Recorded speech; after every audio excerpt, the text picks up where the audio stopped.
Bom, agora são 2h20. Você acompanha, a partir desse momento, a sessão plenária do Supremo Tribunal Federal, que se inicia nesse exato momento com a chegada da presidente do Supremo, ministra Carmen Lúcia.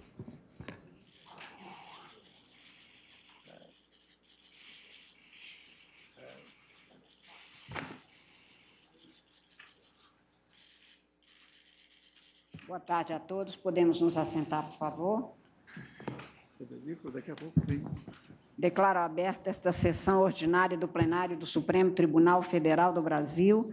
Passo a palavra à senhora secretária para a leitura da ata da sessão anterior. Ata da 10ª sessão extraordinária, realizada em 12 de abril de 2018. Presidência da senhora ministra Carmen Lúcia. Presentes à sessão, os senhores ministros Celso de Mello, Marco Aurélio, Gilmar Mendes, Ricardo Lewandowski, Dias Toffoli, Luiz Fux, Rosa Weber, Roberto Barroso, Edson Fachin e Alexandre de Moraes. Vice-procurador-geral eleitoral, doutor Humberto Jacques de Medeiros. Abriu-se a sessão às 14 horas, sendo lida e aprovada a ata da sessão anterior. Na ocasião, o plenário julgou vários processos, dentre os quais um habeas corpus. Indago dos senhores ministros se há alguma anotação, retificação ou verificação a fazer na ata, não havendo, declaro-a aprovada. Senhores ministros, senhor vice-procurador-geral, senhores advogados, informo a todos que estão presentes neste plenário graduandos das seguintes instituições de ensino: Faculdade de Ciências Aplicadas e Sociais de Petrolina, Pernambuco, Fundação Armando Álvares Penteado, de São Paulo, e da Universidade do Contestado, de Santa Catarina. Sintam-se todos muito bem-vindos, nós nos sentimos muito honrados com a presença de todos os senhores. Da relatoria do ministro Fachin e também do ministro Dias Toffoli, há dois processos, os dois primeiros da pauta: o agravo regimental nos embargos infringentes na ação penal 863, relatado pelo ministro Edson Fachin, e um referendo em medida cautelar no habeas corpus 152.707, e conforme me foi dito pelos senhores relatores, eu poderia apregoá-los em conjunto, para que houvesse os relatórios, na sequência ouvíssemos as sustentações orais e, na sequência, tomaríamos inicialmente o voto no agravo regimental e, no caso, também ao referendo na medida cautelar ou na liminar em habeas corpus. Se os ministros, portanto, se põem de acordo, assim procedo, apregoando o agravo regimental nos embargos infringentes na ação penal 863, procedente de São Paulo e relatada pelo ministro Edson Fachin, sendo agravante Paulo Salim Maluf e agravado o Ministério Público Federal. E o referendo na liminar no habeas corpus 152.707, procedente do Distrito Federal e relatada pelo ministro Dias Toffoli, sendo paciente Paulo Salim Maluf e apontando-se como coator o relator da ação penal 863 do Supremo Tribunal Federal, razão pela qual o ministro Fachin, a despeito de serem apregoados em conjuntos, no segundo, Vossa Excelência não participaria. Eu só se fosse o anoto, caso. se me permite. Pois não. Presidente, tem a palavra, ministro. Que, estando instruído, completamente instruído, a impetração, eu já proponho desde logo a conversão em julgamento definitivo. Como foi de toda sorte trazido em liminar, fica apregoado nessa situação e, ao final, seria convertido, não? Impetrante no Ministério Público, penso que não se opõe. Acho que não, acho que sem problema. Senhora presidente, apenas para uma questão que eu gostaria de submeter à consideração do plenário desta Corte.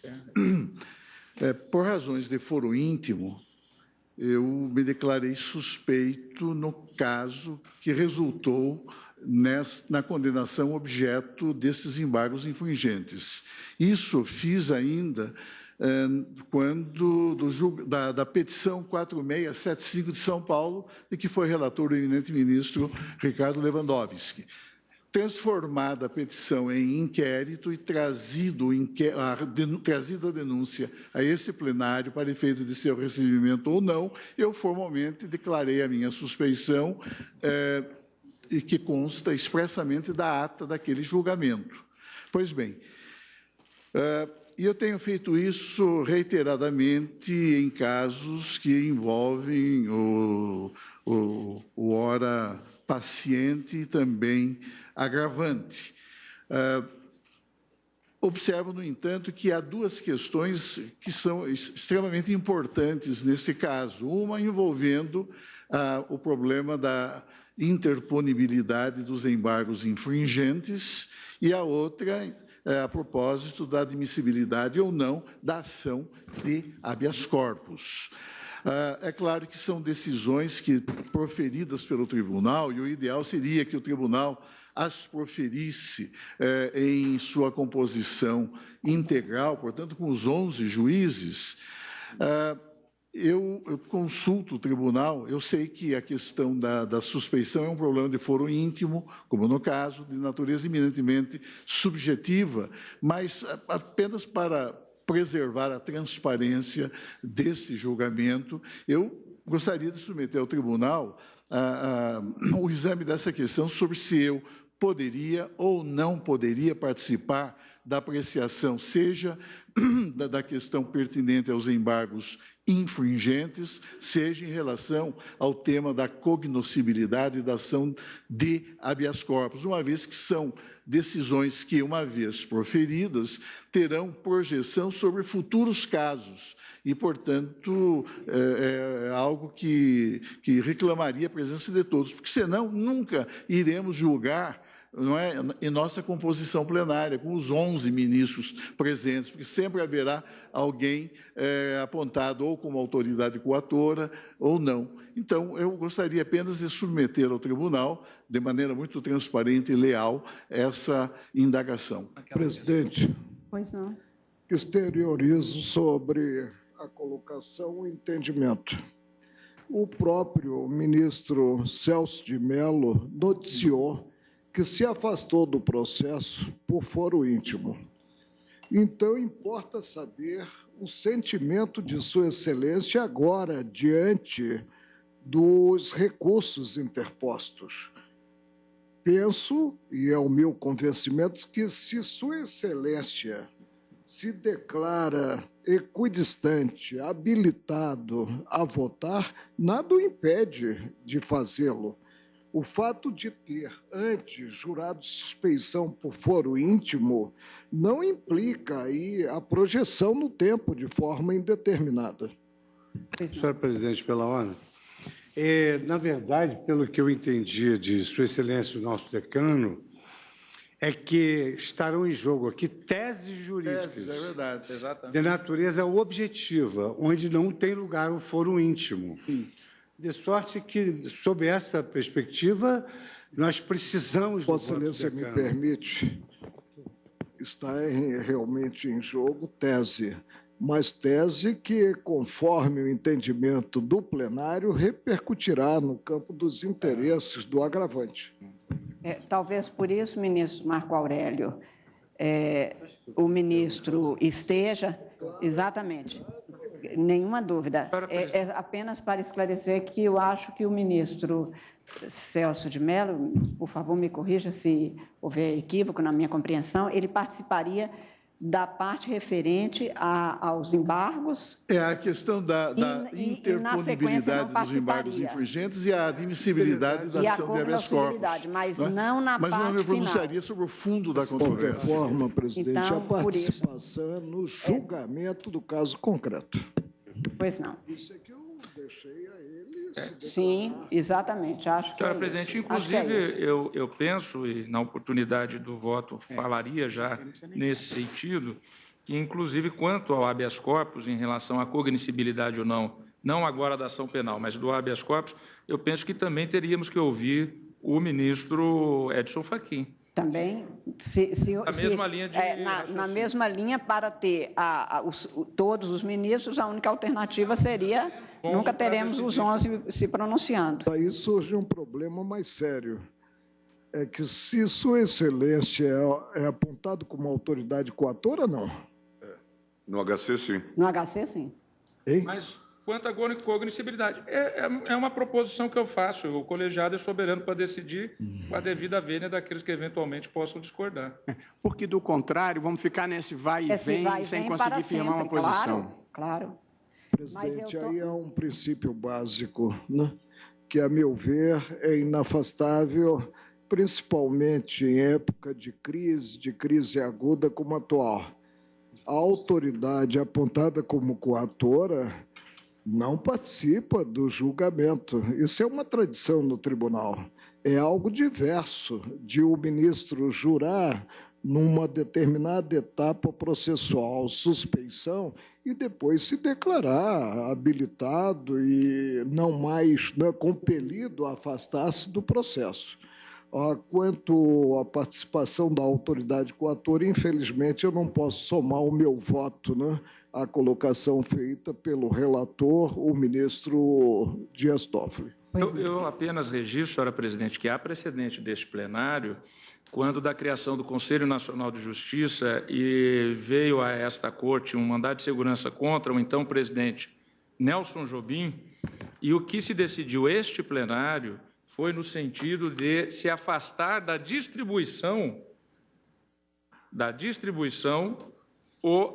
a autoridade apontada como coatora, mas não afastá-la do próprio julgamento. Então, nós temos participação... Se me permite, a lembrança que eu tenho do precedente é outra. O tribunal distinguiu ato praticado individualmente pelo presidente do Conselho Nacional de Justiça do ato praticado pelo colegiado por ele presidido. Então, quanto a este último, viabilizou a participação do ministro Nelson Jobim. Pois não. Eu colho para que a gente tenha, inclusive, tranquilidade e maior legitimidade e transparência absoluta, eu colho os votos quanto à proposta feita do ministro... nosso ministro decano, ministro Celso de Mello, no sentido da possibilidade de ele participar, e acho que posso acrescer do ministro Edson Fachin nos dois casos, no que se refere às teses, ou seja, quanto à possibilidade dos embargos no primeiro caso e quanto à possibilidade de se ter habeas corpus contra ato de ministro no segundo caso. Indago do ministro Alexandre de Moraes. Boa tarde, presidente. Boa tarde a todos. Presidente, em virtude não só da relevância jurídica das teses, da necessidade, entendo, da fixação para a segurança jurídica, da fixação pelo plenário e da própria manifestação de ambos os ministros de que tem total possibilidade, imparcialidade para analisar ambas as teses, eu voto no sentido que tanto participe o ministro Celso de Mello quanto o ministro Edson Fachin. Pois não. Ministro Edson Fachin. Senhora presidente, eu acompanho a reflexão que o ministro Alexandre de Moraes acaba de fazer, apenas registro que, no que diz respeito à minha própria participação no HC, eu estou impedido de votar neste ponto, porque não posso decidir sobre a minha própria participação. Estou registrando, nada obstante, que entendo extremamente coerente a posição que o ministro Alexandre acaba de externar e manifesto em relação à proposição do ministro Celso meu integral apoio, votando nesse sentido. No que se refere às teses e na sequência... E compreendendo, e inclusive fazendo deferência à posição que o eminente ministro Dias Toffoli traz, apenas registro que nela não voto porque diz respeito à minha eventual participação, mas cumprimento a deferência de Sua Excelência. Pois não. Ministro Roberto Barroso. Presidente, eu votaria pela imparcialidade do ministro Celso de Mello, mesmo que ele fosse parte no processo. De modo que eu certamente acho que é muito melhor ter a participação dele nesse julgamento. E cumprimento o ministro Dias Toffoli, também acho que a sugestão é totalmente pertinente, porque o que se verificou em votação anterior era uma votação dividida e, portanto, quem está impedido não participa e a gente não consegue compor uma maioria constante, de modo que eu também aqueço a proposta do ministro Dias Toffoli. Pois não. Quanto à participação, portanto, de ambos no que se referem às teses.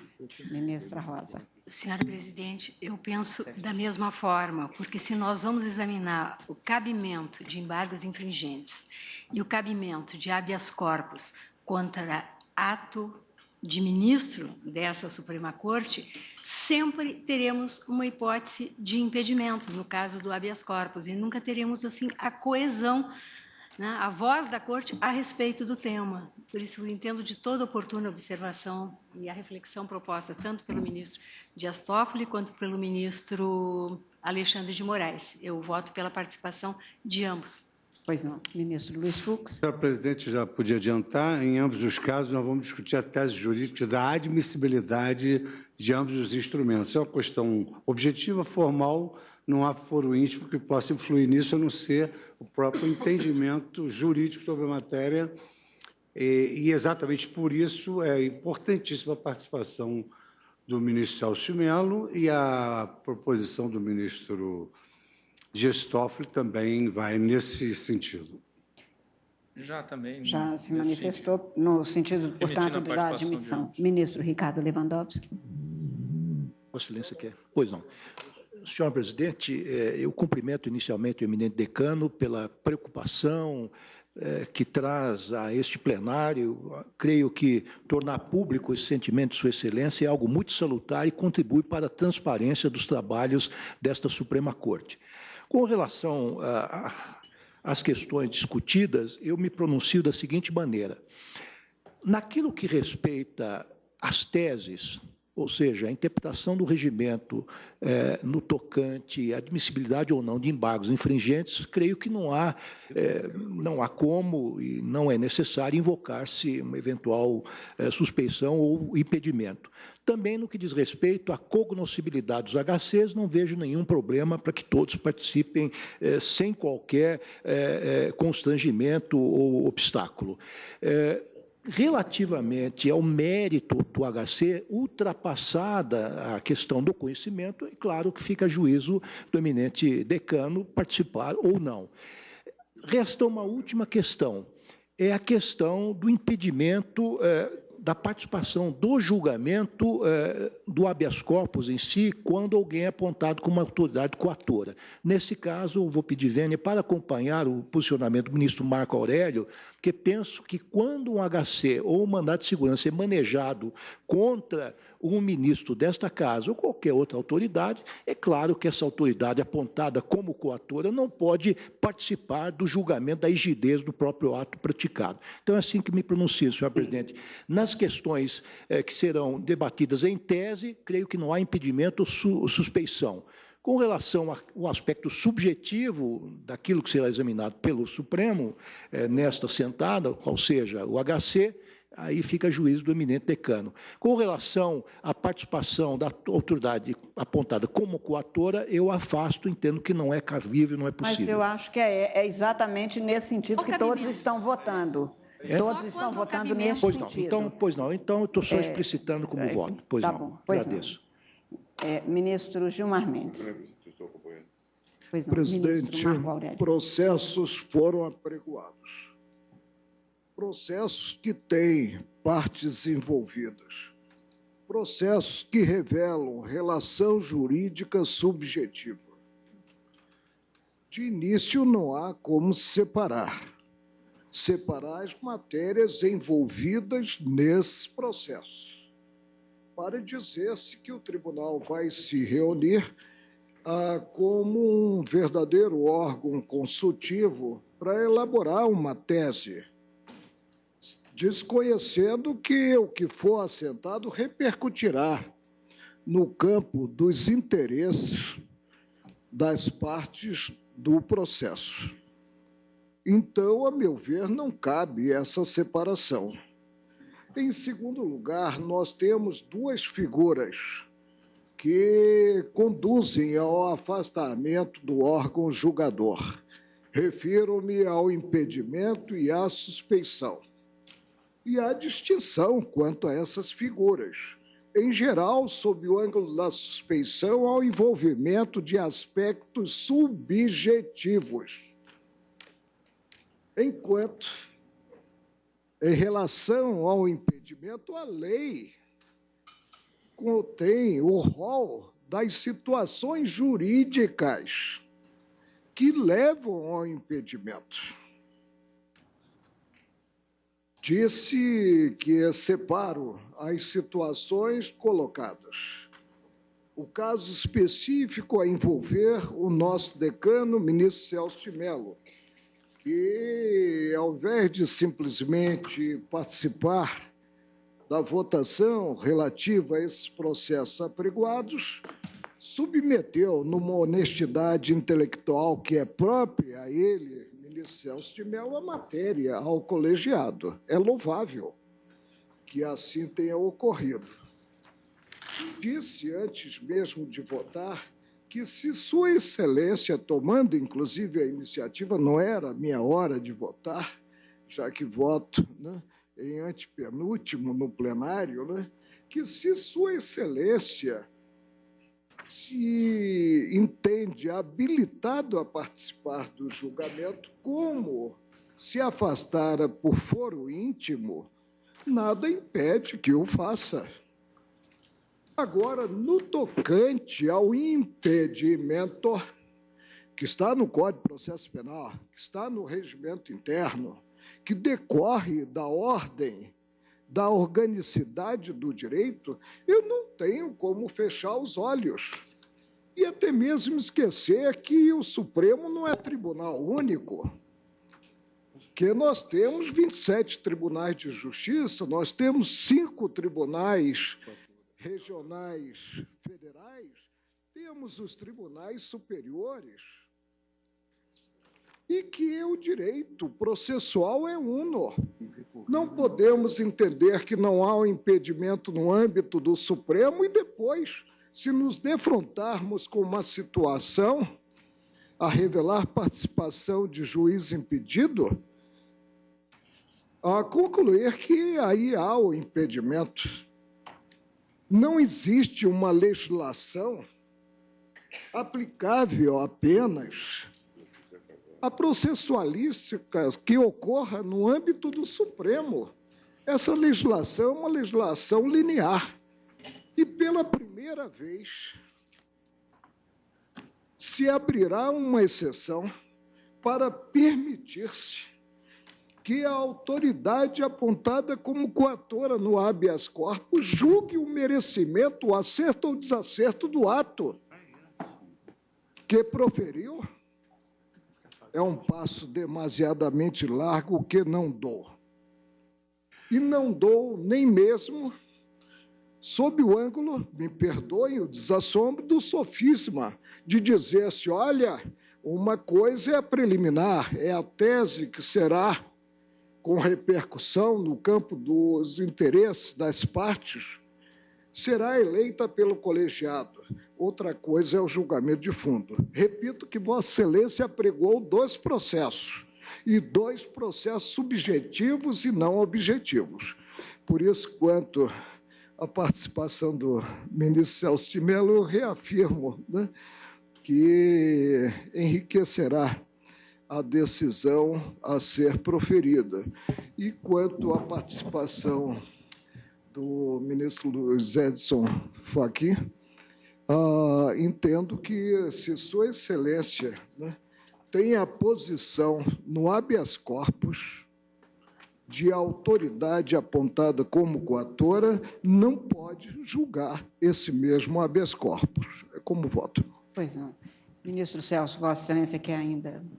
Não, eu não posso me pronunciar a respeito da minha própria participação, sim, mas tem outro... cuja intervenção eu submeti à apreciação desse plenário. Quanto à participação do eminente ministro Luiz Edson Fachin, eu peço venha para entendê-la admissível, uma vez que vamos discutir uma tese que me parece importante. Quando você cuida de controle abstrato de constitucionalidade, e eu me lembro de vários precedentes em que se impugnavam resoluções do Tribunal Superior Eleitoral. Num primeiro momento, a Corte não admitia a participação do presidente do TSE, pois era ele quem prestava as informações. Sobreveio, no entanto, uma outra orientação, uma nova diretriz, admitindo a possibilidade de intervenção no processo de controle abstrato do próprio presidente do TSE, não obstante houvesse ele prestado informações à Corte. O tema é de alto relevo, e a mim me parece que o ministro Toffoli delineou, digamos, o âmbito temático da discussão dessa questão. Por isso, pedindo vênia, eu acompanho a proposta do eminente ministro Toffoli. Presidente, só gostaria de registrar, o ministro Marco Aurélio fere uma questão que talvez, em outro momento, nós devamos discutir, que é esse debate no âmbito do próprio Supremo Tribunal Federal e que, obviamente, não pode ser estendido para as outras cortes. Inclusive, esse tema, vamos dizer, está muito mal regulado, né, e se presta a muito populismo. A própria fórmula que ficou no Código de Processo Civil, que se sabe é inaplicável quanto à vinculação de escritórios e coisas do tipo. Quer dizer, é cheio de névoa. Eu me lembro, por exemplo, já falei aqui, que eu já votei pela inconstitucionalidade de normas que eu preparara, cujo projeto eu preparara no Executivo. Porque assim era a jurisprudência do tribunal. Então, isso é natural para uniformizar. O ministro Toffoli certamente já se deparou com o mesmo quadro no âmbito de sua experiência na AGU. Raramente, mas já. Sim. Claro, Vossa Excelência fez menos inconstitucionalidade. Mas, em suma, são situações de vida que ocorrem para quem trabalha, de fato, de forma objetiva. Claro que isso se presta também a muito populismo, né, muita hipocrisia, mas as questões elas podem ser colocadas de maneira clara, como foram colocadas agora. Nós temos um caso, inclusive, o caso Batiste, em que a questão restou, talvez com um resultado, graças à não participação do ministro Celso. Temos duas questões, duas ações diretas de extrema importância para a nação brasileira, que uma delas está em mãos de Vossa Excelência, que trata do emprego público, da reforma administrativa, emenda constitucional 19. E também há uma outra que diz respeito à lei de responsabilidade fiscal. E, muito provavelmente, ali eu estou impedido por razões de ter atuado como advogado. Como advogado, no caso, mas não como... Mas, muito provavelmente, a minha posição aqui, ministro Gilmar, seria em uma outra posição, porque é que eu estou completamente livre para a minha convicção. Ou a situação de advogado da União que fazia a defesa do ato, que era o nosso caso também. Que era obrigado a fazer. Não. Pois não. Presidente, permite até a questão do amianto que nós julgamos recentemente. Não foi possível declarar em sede de controle concentrado para aguardar uma outra ação para incidentalmente declarar sem que houvesse essa necessidade. Acho que essa questão deveria ser rediscutida, realmente. Estamos caminhando exatamente para chegar a isso. Mas também vou pedir vênia ao ministro Marco Aurélio para acompanhar a maioria já formada, no sentido de que, cuidando-se especificamente como posto de maneira clara e como é próprio da nobreza do caráter do ministro Celso de Mello, numa demonstração inequívoca de transparência, que nem seria necessário, porque a vida de Vossa Excelência é esse testemunho, mas para que não pendesse qualquer tipo, quanto à legitimidade da envergadura da decisão tomada, acho que não há qualquer obstáculo que se oponha, e o contrário, acho que pacifica uma situação que precisa realmente da presença de todos, e o mesmo tenho em relação à participação do ministro Edson Fachin, no que se refere à tese da admissibilidade do habeas corpus. E, neste sentido, então, confiro inicialmente a palavra ao ministro Edson Fachin para o relatório no agravo regimental nos embargos infringentes na ação penal 863. Posteriormente, passaria a palavra ao ministro Dias Toffoli ao relatório de Vossa Excelência e, então, ouviremos os advogados. Vossa Excelência tem a palavra, portanto, para relatório. Senhora Presidente, ministra Carmen Lúcia, senhora ministra Rosa Weber, eminentes pares, senhor subprocurador da República, senhor advogado, que já se posta na tribuna para sustentação oral, advogados e advogadas aqui presentes. Senhora Presidente, creio que tanto o ilustre advogado quanto o representante do Ministério Público e os eminentes pares não se oporão se eu fizer uma breve síntese do relatório. Eis que, entre outras razões, esse relato restou publicado no dia 10 de abril no sítio eletrônico do Tribunal, exatamente para termos maior celeridade nesta fase processual e ouvirmos as eventuais sustentações orais. Portanto, digo apenas brevemente que trata-se de agravo regimental interposto por Paulo Salim Maluf em face da decisão monocrática que não admitiu o manejo de embargos infringentes contra acordo condenatório proferido pela primeira turma desse Supremo Tribunal Federal em 23 de maio de 2017. Aquela decisão, ou seja, da primeira turma, restou na condenação do agravante à pena de 7 anos, 9 meses e 10 dias de reclusão, em regime inicial fechado, bem como a 248 dias multa, no valor de 5 vezes o salário mínimo vigente à época dos fatos, aumentado em 3 vezes pela prática do crime de lavagem de dinheiro. Em face do acórdão condenatório, o agravante já havia previamente oposto embargos de declaração, que em 10 de outubro de 2017 foram rejeitados também pela primeira turma. E pela via dos embargos infringentes, que o agravante protocolou em 11 de dezembro de 2017, sustentou o agravante que devia prevalecer nos embargos infringentes, sustentou esta tese, deveria prevalecer o voto vencido do eminente ministro Marco Aurélio. Para quê? São palavras do agravante em folhas 4.494 e 4.495, que reproduz abrindo aspas, para que seja declarada a nulidade do acórdão recorrido, conforme o voto vencido, tendo em vista a ausência de perícia técnica oficial sobre os documentos relativos à suposta autoria e materialidade do delito imputado, fecha aspas, ou também pede, portanto, o ora agravante, abro aspas novamente, para que seja declarada a prescrição da pretensão punitiva do Estado, com a consequente extinção da punibilidade do ora embargante, quanto ao quarto fato descrito na denúncia, fecha aspas. Esta, creio, é a síntese daquele pedido feito em sede de embargos infringentes.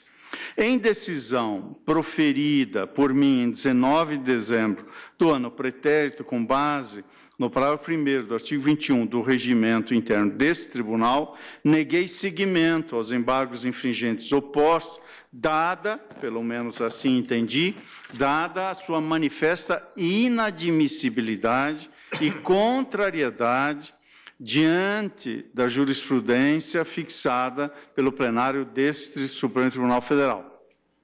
Em face dessa decisão, por meio do presente agravo, pretende o agravante a reforma da decisão que inadmitiu os embargos infringentes. Iremos ouvir da tribuna as teses, mas digo em síntese que sustenta, portanto, o agravante que o ministro Marco Aurélio, eminente ministro prolator do voto que restou vencido, quanto à preliminar de nulidade decorrente da falta de perícia, e quanto ao mérito também restou vencido, segundo alega o agravante, uma vez que no voto vencido teria sido declarada, como de fato foi, a posição do eminente ministro, declarada extinta a punibilidade pela prescrição. Esta é a primeira percepção que se pode aurir do agravo. A segunda, que o único ponto unânime no acordo embargado, segundo o agravante, diz respeito à dosimetria da pena. Em terceiro lugar, que a prescrição é prejudicial de mérito, razão pela qual faz co-julgado formal. E, por último, que os embargos infringentes opostos são cognoscíveis, em razão do disposto no inciso 1º do artigo 333 do regimento interno deste tribunal. É, em síntese, senhora presidente, o relatório que trago à colação. Agradeço a Vossa Excelência, ministro Dias Toffoli, para o relatório no habeas corpus 152.707. Senhora presidente, eminentes colegas, senhoras e senhores, trata-se de habeas corpus em que os impetrantes se insurgem contra a decisão proferida nos autos da ação penal em questão, mediante a qual o eminente relator, ministro Edson Fachin, monocraticamente inadmitiu os embargos infringentes, então opostos, sem abrir vista ao recorrido, bem como determinou o imediato início da execução do acordo condenatório, antecipando o trânsito em julgado da referida ação e o arquivamento do feito, mesmo com a possibilidade jurídica recursal do agravo interno.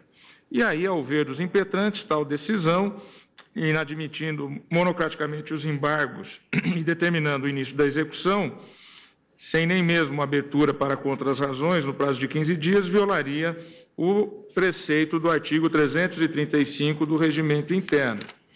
Quanto à decisão atacada, também alega que determinou o imediato início da execução do acórdão condenatório, com a extração de carta de sentença na forma da Resolução 113 de 2010 do CNJ, que antecipa o trânsito em julgado da condenação e alega que, então, aqui se ignorou não apenas o cabimento e a pertinência dos embargos infringentes, mas também o próprio cabimento de agravo, no prazo de 5 dias, para o órgão competente para o julgamento do recurso. Seria a primeira turma, no dizer da defesa, violando o procedimento do parágrafo 2º do 335 do regimento interno, e assim obstando a interposição do referido agravo.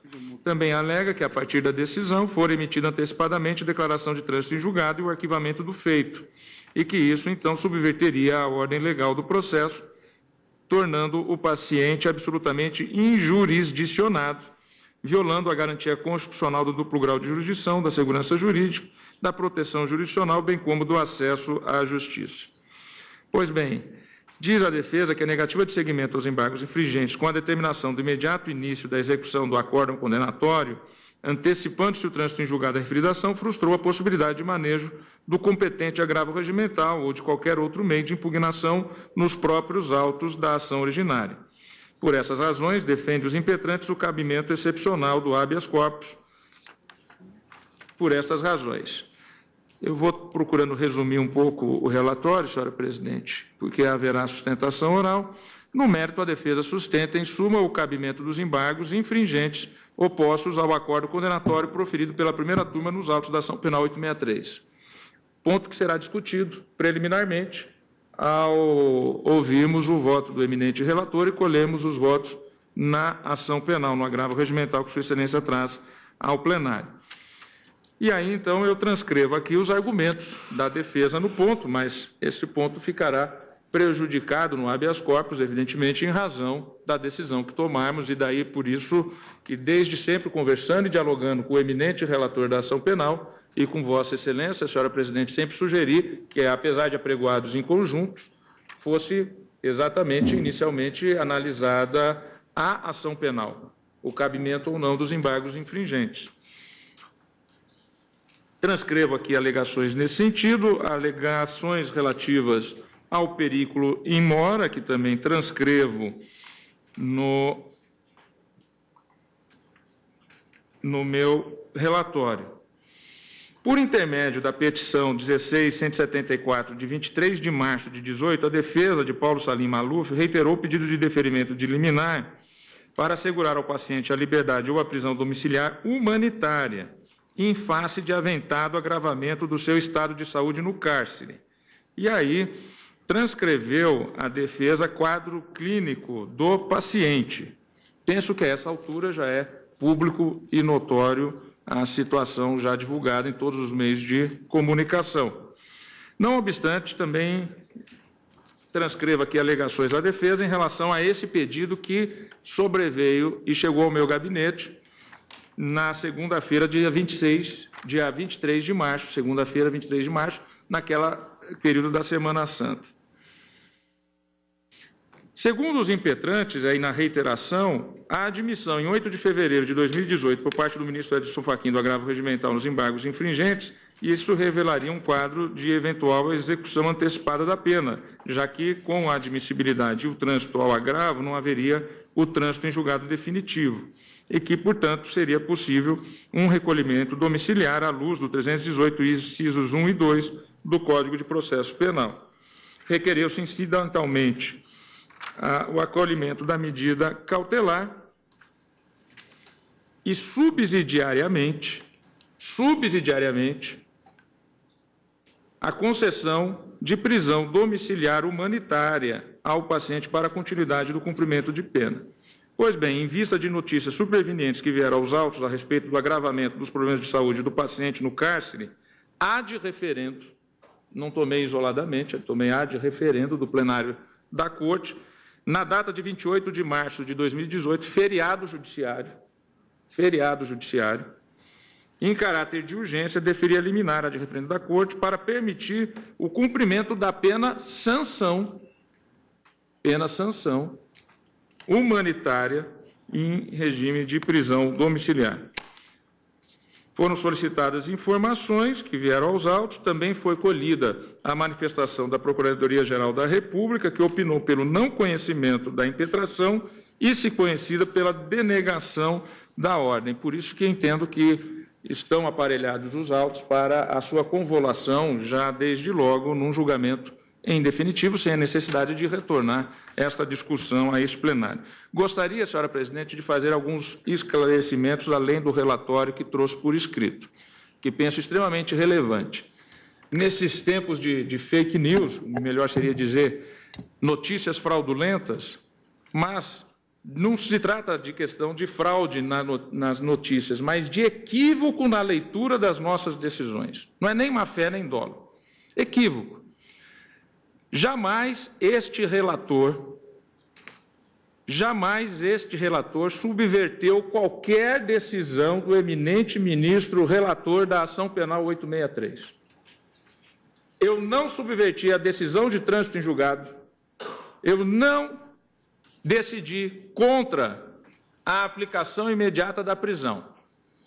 Na decisão liminar, ad referendo do plenário, que, repito, tomei num dia de feriado judiciário, após a internação do paciente, deferi em caráter humanitário, não sem antes entrar em contato com o eminente relator da Ação Penal 863 e não sem antes entrar em contato com Vossa Excelência, ministra Carmen Lúcia, presidente do Supremo Tribunal Federal, sim, reportar o quadro em que se encontrava e a situação de um juiz diante desse quadro. Quadro esse que é necessário se dizer, não era o quadro de quando recebi o HC no início de fevereiro.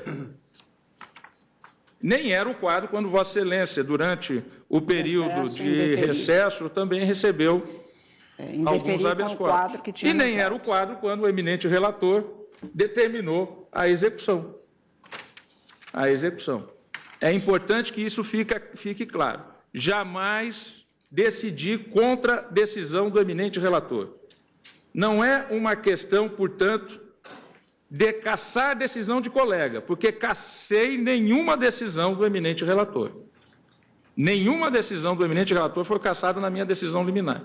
A única coisa é que estava condenado, declarado-se o trânsito em julgado, e a única coisa que eu fiz foi determinar, cautelarmente, diante do quadro que me apareceu durante um feriado forense. Inclusive, tentei logo cedo um contato com Sua Excelência, o eminente relator, mas estava em voo, só foi possível um pouco mais tarde, e anunciei a Sua Excelência a situação e deixei claro qual era a minha posição. É importante, então, registrar que esse HC eu recebi no início de fevereiro, foi distribuído a mim no início de fevereiro por prevenção a outros que haviam sido distribuídos em janeiro. Não dei liminar em fevereiro. Dialoguei com o eminente relator a respeito da tese jurídica do cabimento de embargos infringentes, conversa essa da qual testemunhou o ministro Luiz Roberto Barroso, em que eu disse a Sua Excelência, eu vou dar trânsito porque eu entendo que o jurisdicionado está sem jurisdição, porque eu entendo diferente, eu entendo pelo cabimento dos embargos infringentes. O eminente ministro relator disse que ainda não havia chegado o agravo. E, realmente, por isso eu fiz questão de dizer aqui, o agravo sobreveio dia 8 de fevereiro, o HC anterior. Sobreveio o agravo e Vossa Excelência deu trânsito ao agravo. E eu não deferi liminar nenhuma. Apenas e tão somente aparelhei o habeas corpus para a eventualidade de se discutir tese jurídica. E disse a Sua Excelência que o mesmo já o fizera e em habeas corpus contra, contra a decisão do ministro Teori Zavascki, relativa a acordo de colaboração premiado. E foi exatamente naquele HC em que se discutiu a natureza jurídica do acordo de colaboração. Porque a tramitação daquele HC, muito mais do que o caso concreto, era a discussão de uma tese jurídica extremamente importante para se demarcar a natureza dos acordos de colaboração. Então, em nenhum momento, ao dar trâmite a esse habeas corpus, isso causava qualquer constrangimento, e não há que se falar isso, porque o tempo todo isso foi dialogado com o eminente relator, as razões pelas quais entendia do trâmite, e depois Quando Sua Excelência pautou o agravo, eu pedi vista, e esse agravo, dialogando com o eminente relator e com Vossa Excelência, senhora presidente, decidimos por trazer em conjunto com a análise primeira do agravo. Ao longo desse período, ocorreu o que parece ser hoje público e notório, mas que não era de conhecimento de nenhum de nós, porque o agravamento do estado de saúde ocorreu a posteriori, tanto que os laudos que vieram aos autos foram demonstrando um agravamento gradativo, um agravamento cada vez maior da saúde do ora paciente, o que me levou, diante do feriado que se apontava, à necessidade, então, imperiosa, no meu julgar, de se conceder a prisão humanitária.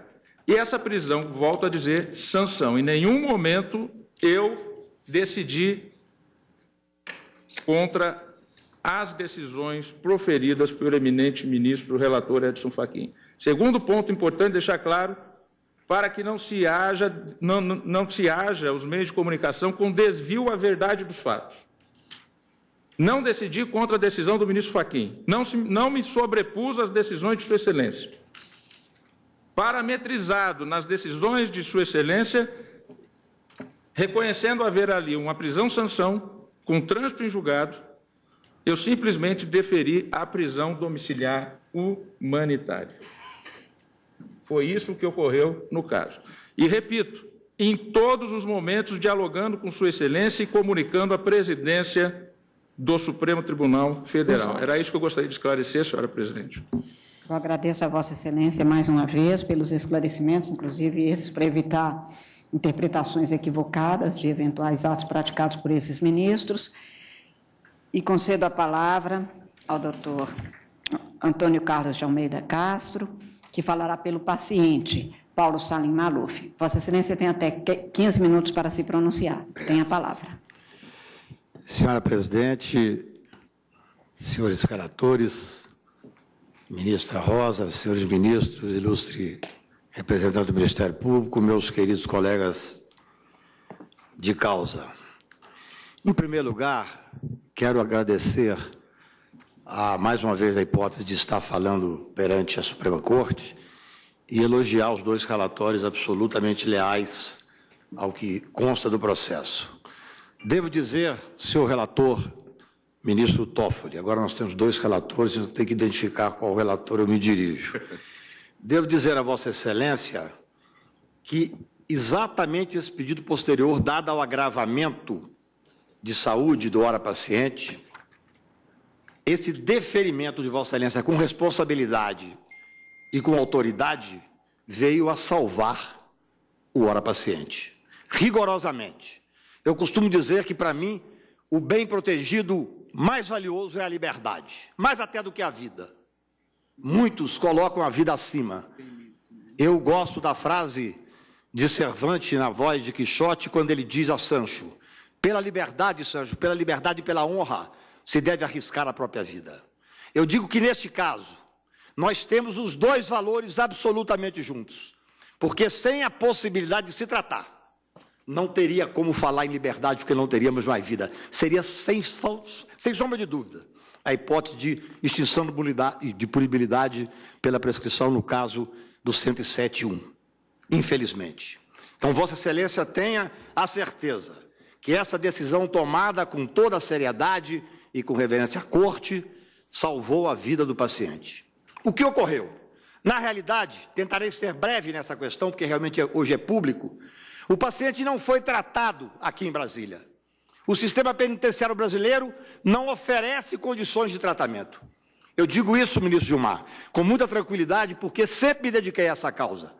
Quanto estudante, fui fazer minha formação, minha oração como orador, 50% já falei sobre a questão do sistema penitenciário brasileiro.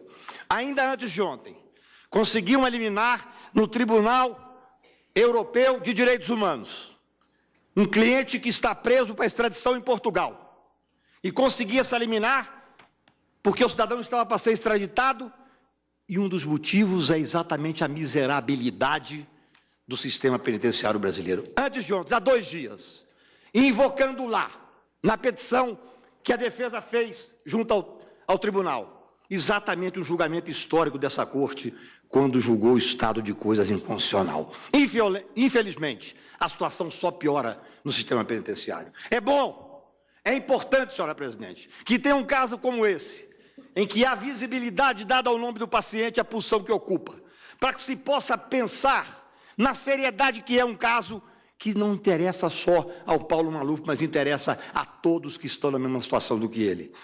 Faço minhas as palavras do médico, do Dr. Paulo, que deu a entrevista a Mônica Berga, grande jornalista, ele que procurou, não foi ela que trouxe, onde ele diz, há uma semana, Miguel Surugi diz que Maluf chegou estraçalhado ao hospital.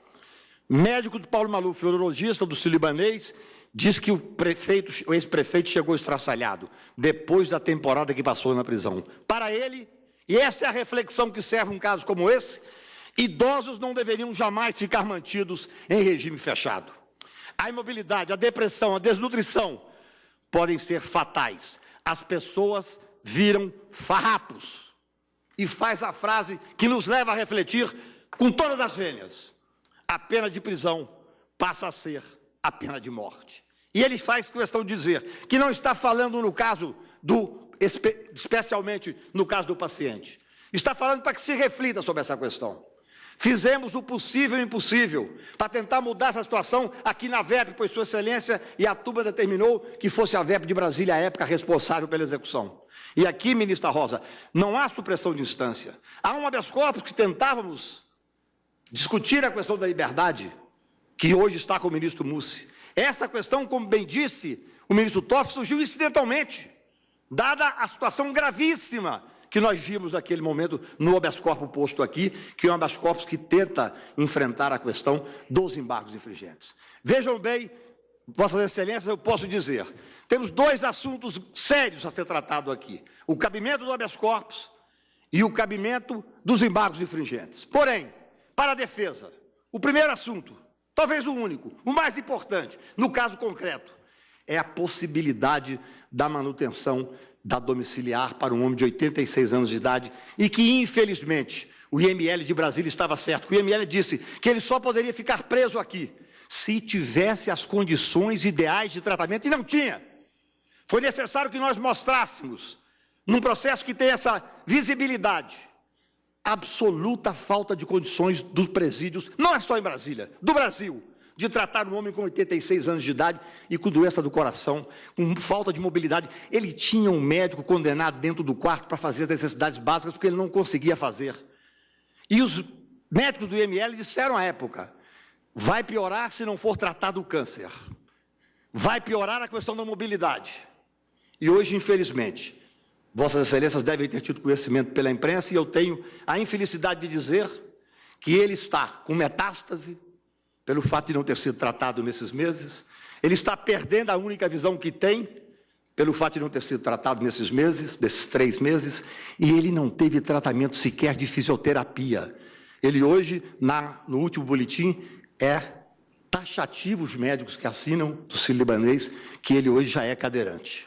Essa é a situação dramática pelo qual passa o paciente e vem bater as portas de Vossa Excelência, senhor relator, num momento absolutamente dramático, porque o que ouvíamos é que, se não tivesse a possibilidade de se tratar, não haveria possibilidade dele continuar com vida dentro do presídio. Não existe tratamento que seja minimamente... Eu fiquei extremamente contrariado quando o juiz da VEP aqui, ao responder às minhas colocações, as colocações da defesa, disse que lá não era UTI, que lá não era um hospital, então que não poderia pensar que poderia ter um tratamento realmente como precisava. Ora, o Estado tem o direito de tirar a liberdade do cidadão, mas tem o dever de tratá-lo com dignidade. Tem o dever de dar a todo cidadão que estiver preso, e esse tribunal aqui já decidiu, quando declarou o estado de coisas inconstitucional, tem um dever de dar dignidade mínima, porque o cidadão perde a liberdade, mas não perde a dignidade. Esse assunto, penso, está suficientemente esclarecido, de onde eu espero tratar rapidamente dos outros 2 pontos que estão colocados. Senhora presidente, indago o ilustre advogado, até como permite o regimento interno, de fazer uma indagação, ilustre advogado, porque vai trocar de Sempre tema. com muita honra. Apenas para elucidar sobre este tema, se Vossa Excelência chegou a deduzir em algum momento algum pedido de habeas corpus humanitário em relação a este relator da ação penal. Não, nunca. Tá bem, Na muito realidade, eu vou começar dizendo sobre isso, Excelência. Por que...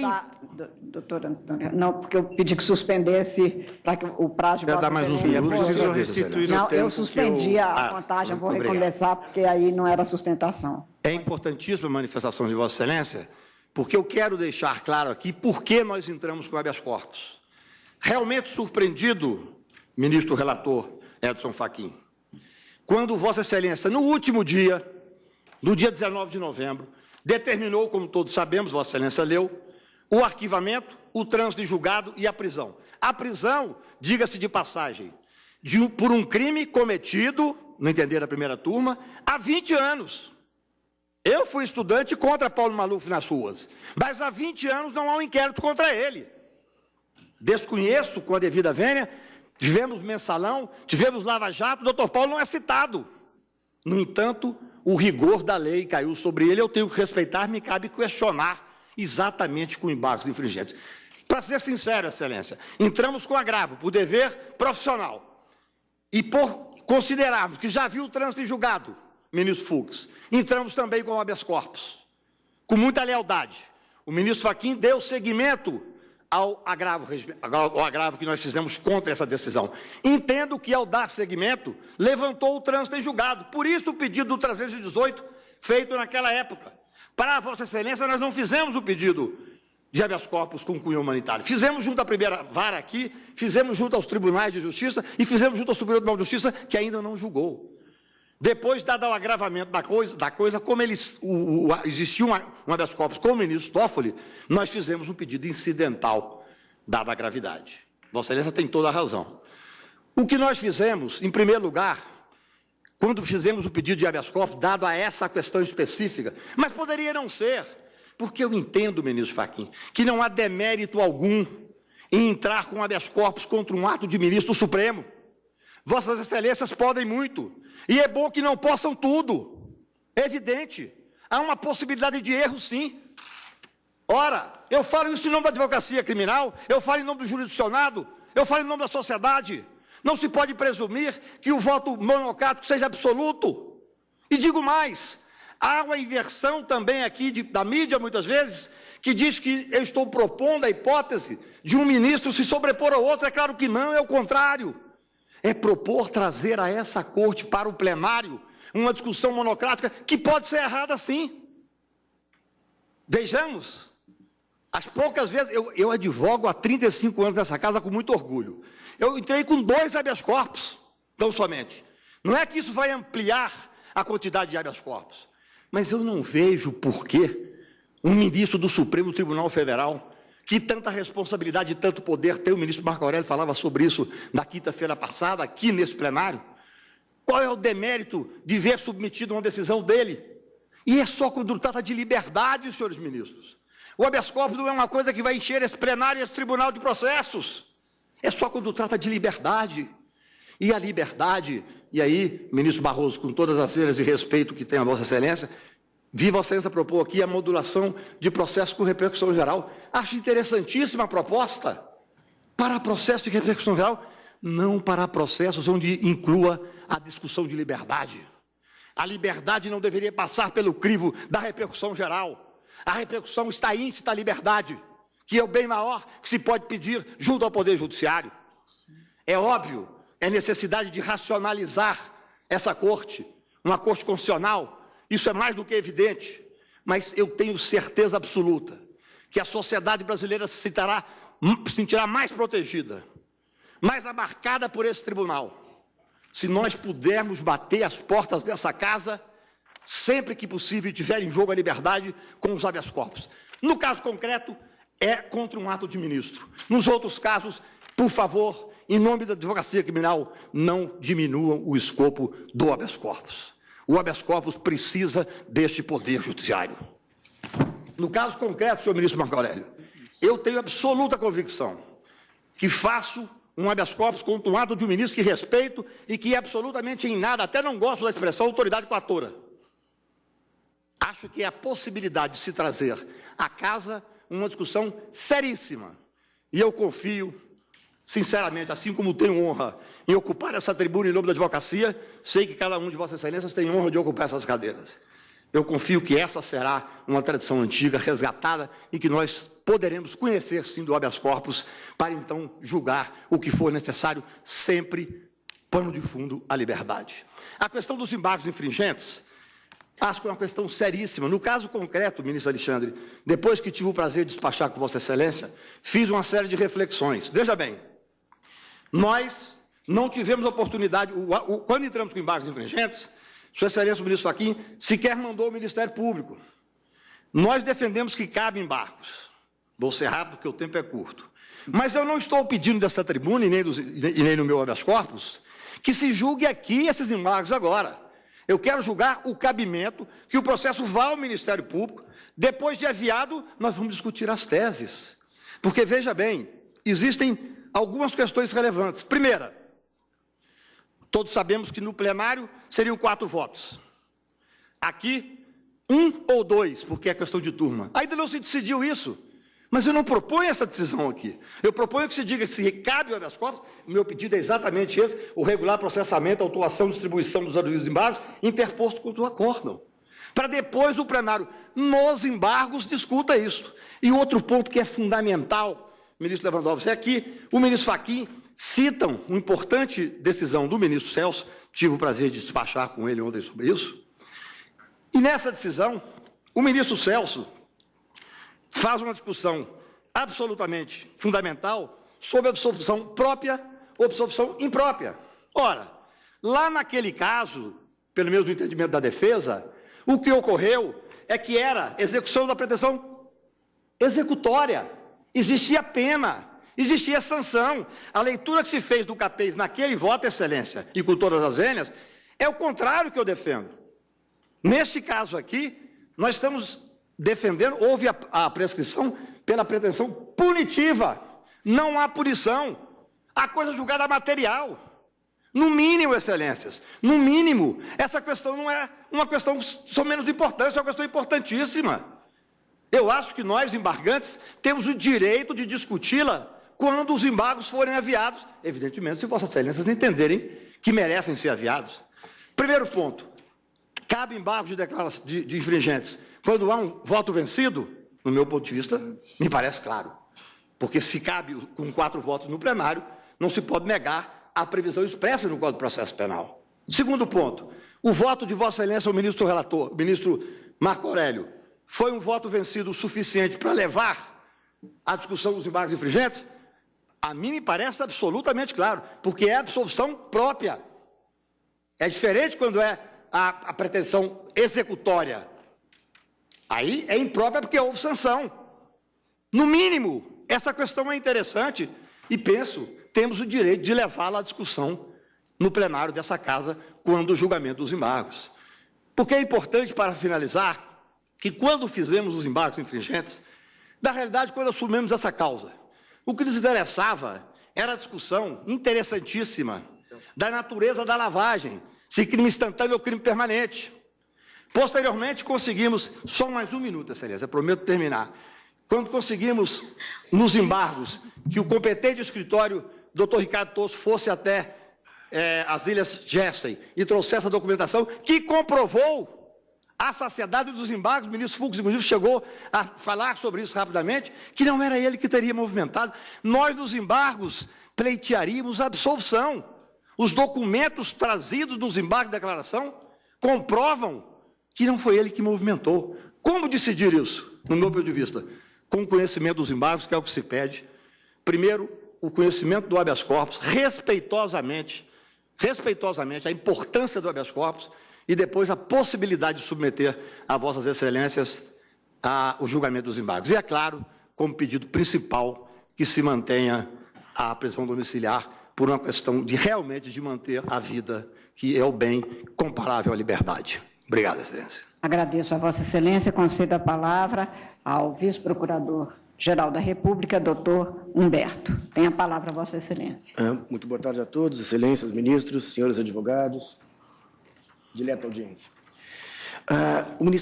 Conduzirei nos meus 15 minutos regulamentares a minha sustentação, primeiro tratando do cabimento dos embargos infringentes, depois me dirigindo à hipótese do habeas corpus.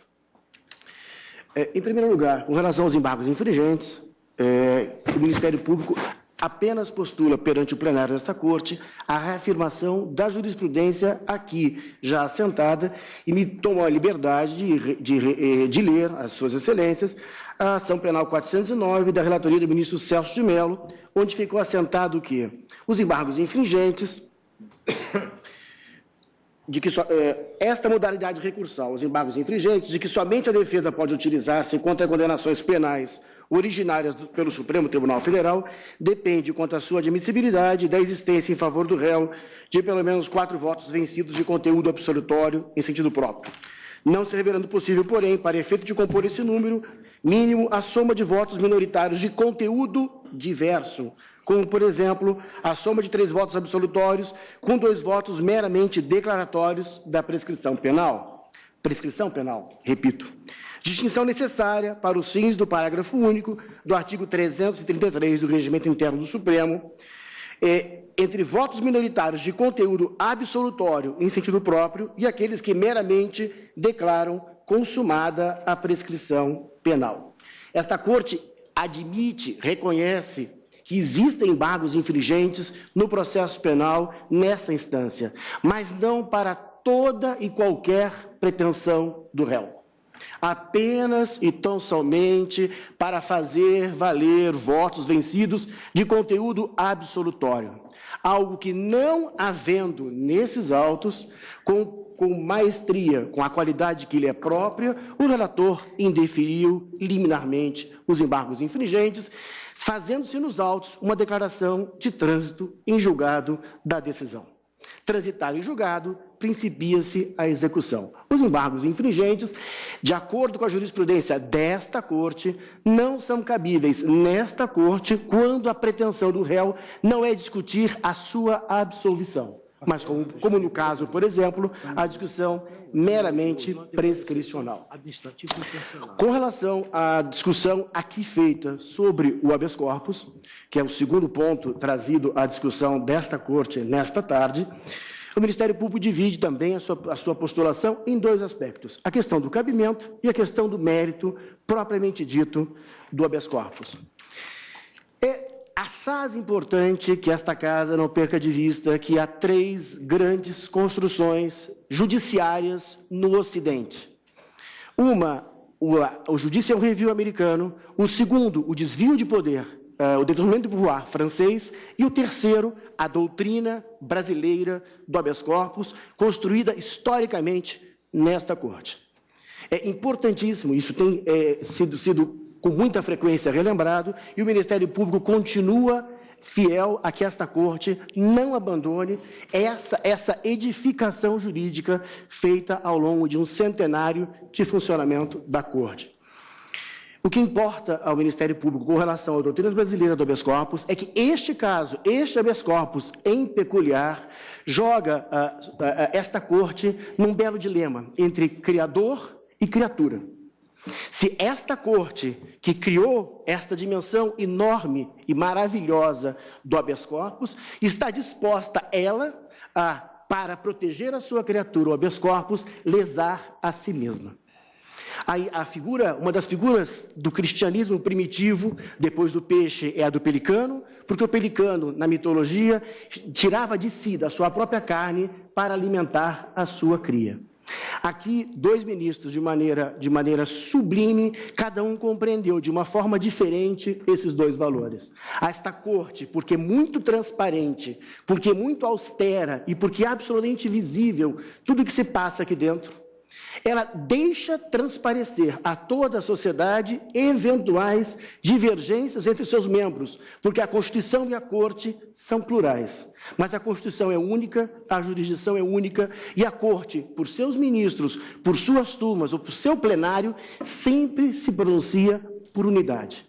Mas uma questão humanitária colocada de forma tocante, move um dos seus membros a pensar de modo humanitário e dizer: devo eu sacrificar a unidade da Corte em favor da nobreza do instrumento do habeas corpus, ou devo eu preservar a unidade da Corte em detrimento da maximização do habeas corpus? Quero lembrar a esta casa que a doutrina brasileira do habeas corpus não foi feita apenas com concessões, foi também feita com denegações.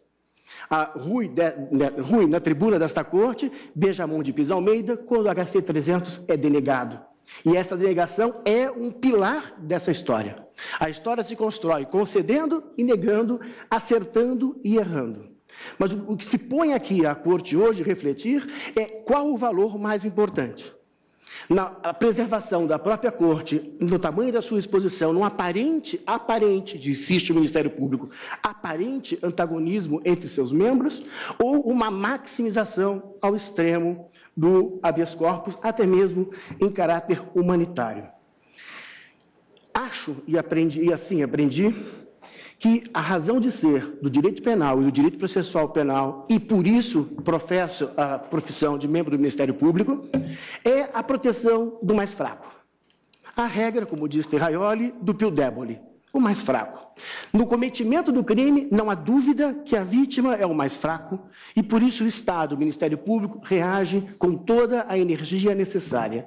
E por isso a sacralidade do advogado, que é a pessoa que se põe diante do mais fraco, diante de todo o poderio do Estado, quando a ação penal, então, é movida.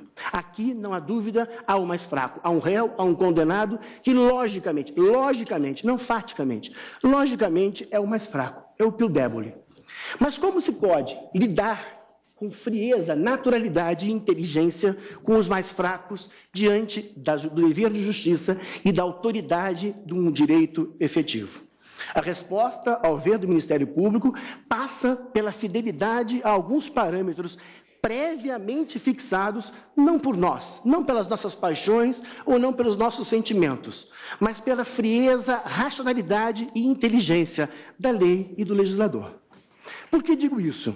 Porque a primeira coisa que devemos nos olhar com afeto ao caso é se é ou não cabível um habeas corpus. Ora, pois, há outro remédio, tecnicamente falando, para a revisão da decisão? Sim, há. Ela estava gravada. Há outro recurso. A técnica nos ensina que o habeas corpus é heróico, e heróico é o remédio, não é a corte. Heróico é o remédio, não é a corte. Ora, há um outro caminho? Sim, essa decisão estava gravada. Então, se há um outro caminho, não devemos trilhar a via heróica do habeas corpus. A segunda frente que se coloca é o cabimento ou não, em habeas corpus, da provocação da Corte a debruçar-se sobre um aparente antagonismo interno entre seus membros. E a sabedoria de antecessores de Vossas Excelências nessas cadeiras fez a súmula 606, que nos diz: não convém, não é de nada oportuno que coloquemos-nos, que decisões internas do tribunal sejam trazidas ao plenário em sede de habeas corpus.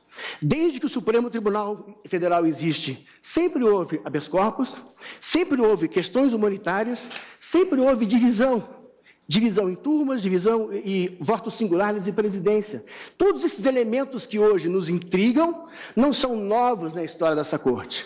E a história dessa corte ensina os seus antecessores de Vossas Excelências que não se deve trilhar este caminho. Por isso, a súmula 606, que desencoraja qualquer proposta de revisão sucessiva entre as decisões autônomas dos ministros da Corte ou de suas turmas, pelo caráter desagregador, na quebra da unidade do funcionamento da apresentação da Constituição e da jurisdição constitucional. Não para cansá-los, são vários os precedentes sucessivos mais recentes em que a Corte nega esta possibilidade e aproveito o tempo que tenho para rememorar a todos as palavras do ministro Teori Zavascki. Desde logo, quero dizer que vou acompanhar a corrente que entende que não cabe habeas corpus. A questão é polêmica. O plenário julgou, em 2014, habeas corpus citado pelo ministro Fachin, o HC 97.009, Ficaram vencidos na oportunidade o ministro Marco Aurélio e Toffoli. O ministro Celso ressalvou o ponto de vista pessoal, mas acompanhou a maioria em face da jurisprudência do tribunal a respeito. Era um caso idêntico ao presente. HC contra a decisão de relator. Uma decisão interlocutória de relator no Supremo. Na oportunidade, sustentei, conforme consta da ementa, que, além da súmula 606, que em tese impede o habeas corpus, a Lei 8.038, no artigo 38, prevê para decisões do relator o caminho natural, que é o agravo interno. Claro que o agravo interno pode demorar para ser julgado, mas o próprio habeas corpus também pode demorar. Mas essa possibilidade opera no plano da teratologia. Acho que não podemos pensar em formular regras gerais com base em situações teratológicas excepcionais. A situação teratológica deve ser examinada pontualmente. O que me preocupa é nós admitirmos a possibilidade de habeas corpus contra as decisões interlocutórias do relator no Supremo, ainda mais que a competência para julgar o agravo interno não é do plenário, a não ser excepcionalmente. A competência para julgar o agravo interno é do órgão fracionário do tribunal. Se admitirmos que esse mesmo ato, em vez de ser atacado no caminho natural, o que está previsto em lei, seja atacado por habeas corpus, vamos retirar a competência do juiz natural, que é a turma, e trazer tudo para o plenário. Nós temos que pensar nisto. Vamos trazer para o plenário a possibilidade ampla de habeas corpus contra decisões interlocutórias de relator e inquérito, como aqui aconteceu? Então, esse é um dado que eu agrego em prol do não cabimento. De qualquer modo, houve decisão de empate. Mas depois disso, como também lembrou o ministro Fachin, o plenário julgou no final do ano passado o habeas corpus 129.802, em caso idêntico. Nessa oportunidade, em que ficou vencido apenas o ministro Marco Aurélio, nós afirmamos a jurisprudência tradicional no sentido do não cabimento. Do modo que não vejo nenhuma razão para admitirmos o habeas corpus. Nós não estamos impedindo a revisão do ato do relator. O que estamos dizendo é que há um caminho natural e igualmente eficiente, que é o previsto no artigo 38 da Lei 8.038 de 90 e no artigo 21, parágrafo 1º, do Regimento Interno. Assim, vou pedir todas as vênias para aqui acompanhar a divergência inaugurada pelo ministro Fachin, não conhecendo o habeas corpus por essa razão. Por fim, tendo enfrentado a questão do cabimento, me sinto no dever de enfrentarmos a questão da liberdade e da dignidade do paciente aqui projetado. A primeira coisa que o Ministério Público insiste é que estamos em habeas corpus. Cognição estreitíssima. E não cabe a esta Corte debruçar-se sobre fatos jornalísticos ou versões narradas pela imprensa de fatos não comprovados, sem prova pré-constituída. Me desculpe, senhora presidente. Por favor. Eu vou fazer a leitura de um laudo médico, então, ao eminente doutor Humberto Jacques. Eu vou suspender só o prazo para devolvermos a ele. Porque não foi com base em matéria de imprensa. Não. Foi levado a mim em petição um quadro que depois veio a se agravar. O último que me chegou por petição diz o seguinte: Sérgio Carlos Narras, MD, PhD, FACS, FACSCRS, honoris causa, professor livre docente da Faculdade de Medicina da Universidade de São Paulo. Relatório médico. O paciente Paulo Salim Maluf encontra-se internado no Hospital Sírio-Libanês em caráter de urgência, tendo sido constatado, após avaliações de um grupo de especialistas, 2 pontos: câncer de próstata recidivado localmente e com metástase ósseas no sacro, junto às raízes nervosas sacrais. Incontinência urinária, cardiopatia, coronariopatia, artéria coronária direita ocluída, ateromatose coronariana acentuada e difusa, encefalopatia tóxico-metabólica, alteração do humor e comportamento, confusão mental, alterações da cognição, depressão, paraparesia crural por compressão de cauda equina, alterações da marcha com perda de força muscular e atrofia em ambas as pernas, impossibilitando deambulação, condição de cadeirante, inclusive para as necessidades fisiológicas básicas, anemia ferropriva, imunossupressão, síndrome paraneoplásica manifestada por moniliase esofágica e trombose venosa profunda de membro inferior esquerdo, broncopneumonia aspirativa com infiltrado pulmonar bilateral, osteoporose e degenerações da coluna em diferentes graus em corpos vertebrais e articulações interfacetárias, grande hematoma da região posterior da coxa direita, hematoma na porção distal e medial do joelho direito, rotura transfixante do terço médio do músculo glúteo médio e máximo associada a hematoma, estenose formaminal de L3, L4 à direita, hemorragia digestiva alta, melena.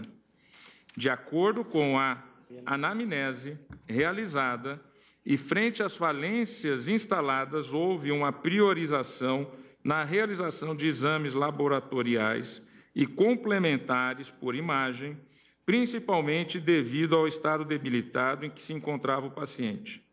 Igualmente, iniciamos tratamento clínico medicamentoso em áreas mais agudas e críticas. A recuperação mínima que se deseja deverá ser alcançada após tratamento em regime hospitalar durante aproximadamente 7 dias, estendendo-se por mais 90 a 120 dias de tratamento ambulatorial para a recuperação e reabilitação dos déficits adquiridos recentemente. Reiteramos que este tratamento, frente à idade de 86 anos e às condições clínicas atuais, em que se encontra o paciente, deverá ser realizado em ambiente adequado para a sua sobrevivência. Caso contrário, sua condição de vida será abreviada. Assinam esses laudos os eminentes médicos do Hospital Sírio-Libanês de São Paulo. Professor Dr. Sérgio Carlos Narras, cirurgia do aparelho digestivo. Professor Dr. Miguel Cirugi, urologia. Dr. Ronaldo Adib Cairala, clínica médica e pneumologia. Dr. Roberto Basile Júnior, ortopedia. Dr. Cirilo Cavalheiro Filho, hematologia.